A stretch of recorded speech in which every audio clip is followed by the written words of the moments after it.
All right, we're back again, everybody, for this time the units of Russia. Yeah, they're going to be something to partake of.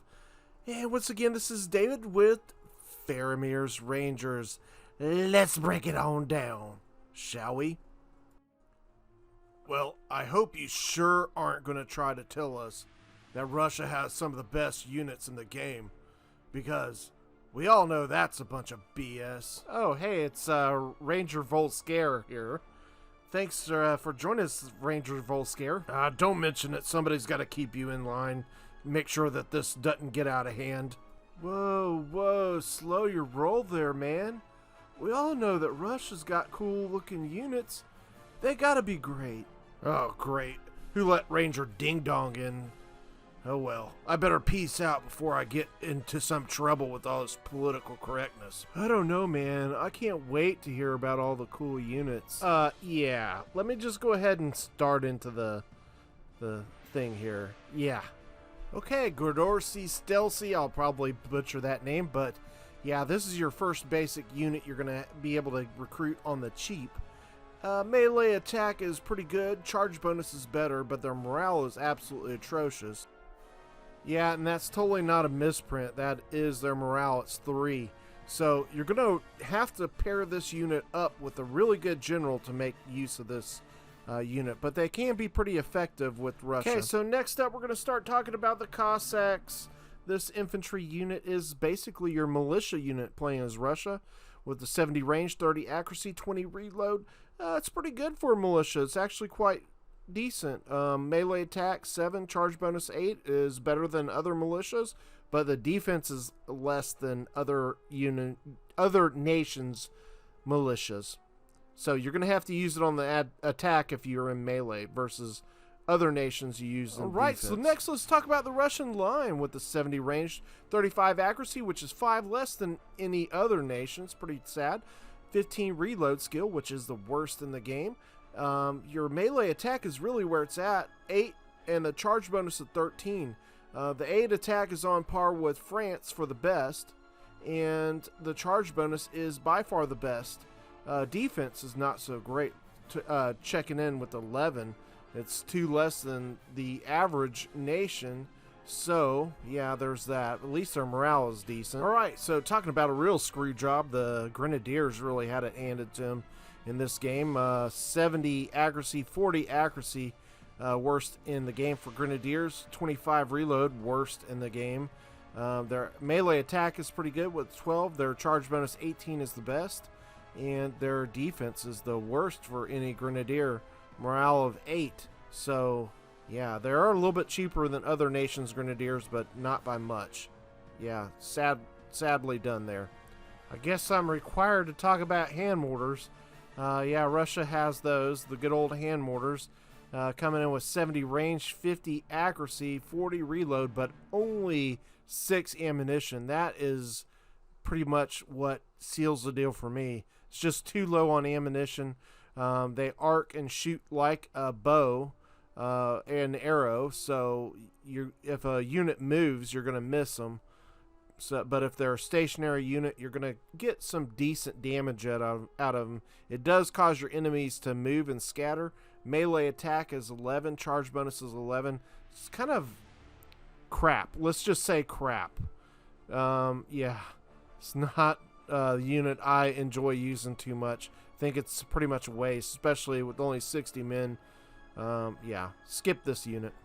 Oh, well, let's see here. We got something positive. The Russian Guards. Yeah, they're coming in looking pretty good with the 50 accuracy, 55 reload, 9 melee attack, 13 charge bonus, 18 defense, 11 morale. It's actually on par with the other nations' guards. I can't believe it. Russia actually got a unit that doesn't get screwed. So, yay for the Guards.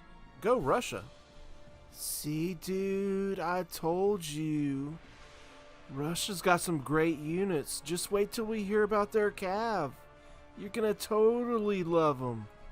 Yeah, what he said. Anyways, let's get on to the Verbosi Stelsi, and these units are a pretty decent little melee cav. You get 9 attack, 11 charge bonus, 5 defense, and 5 morale. Morale is not great, but being that it's cheap, Yeah, I think that's what I was thinking. It's cheap.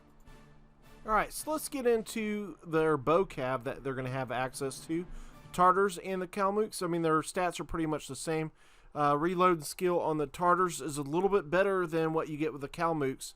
So that's something to keep in mind. And the melee attack is a little bit better. But other than that, they're still basically the same cav. But Kalmyks are a little bit better. And cheaper.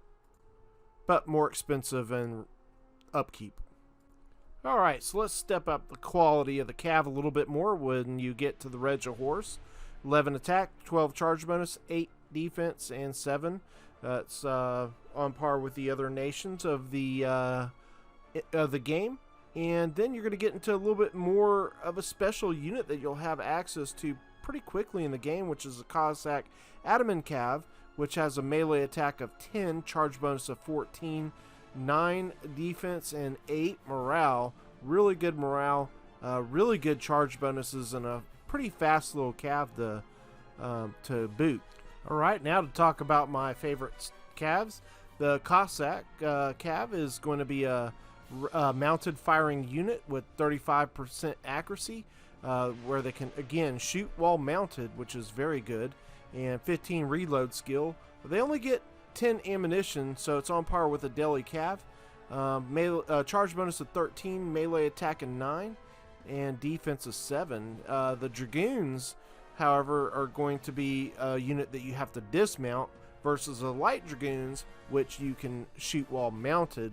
So I always prefer the Light Dragoons. We've kind of gone over this before, but obviously you can see they get 10 more accuracy, and they're going to be able to volley all the men at once, versus a Dragoon. Once you dismount them, it can only fire the first rank, so you have to spread them all the way thin, versus a Light Dragoon, they can fire mounted and they all volley. That's two positives, too many positives.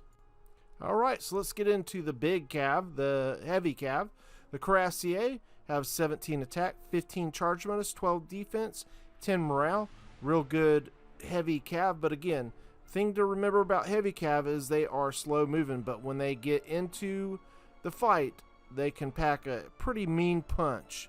So Cuirassier would fit that bill to the T. But let's get on to talking about the real heavy hitter. Yeah, that's right. The household cav coming in at 19 attack, 17 charge bonus, 15 defense, and 12 morale. You're definitely going to pack a punch with this one. Now, there is a unit that can even beat that with Russia, and it's probably the best heavy cav in the game. Let's bring him on out. The Garde de Cheval. I almost feel like I'm speaking French there, but yeah, this unit, 21 attack, 19 charge bonus, 17 defense, and 13 morale. Yeah, this one will knock your socks right on off. Let me promise you. Alright, so there we have it. Russia's units explained. I hope that did help you guys out a little bit. Well, I don't know if Russia's units are going to be helping anybody out. I know they got some pretty decent cav, but their infantry still is pretty lackluster. Yeah, I'm just, sorry. I'm not convinced with Russia. You're going to have to give me a little more. Okay, well, I mean, I can understand that. They did definitely not get the best of units for the infantry. I must admit, I think they got a bit of a screw job there, but their cav definitely is probably one of the strongest in the game with the Ottoman Empire. But yeah, I can definitely feel you on that. I kind of do agree. I wish they would have maybe even just given them bigger unit sizes, something. Yeah, and don't get me started with the unit size thing. Hey, you're the one that's totally fascinated on that. That's all you, brother. That's all you. Okay, well, I guess we'll go ahead and finish it up here, guys. I hope you did enjoy the content. If you did, don't forget to hit that like button and subscribe. It is free after all. We'll see you on the next one. Peace out, my friends.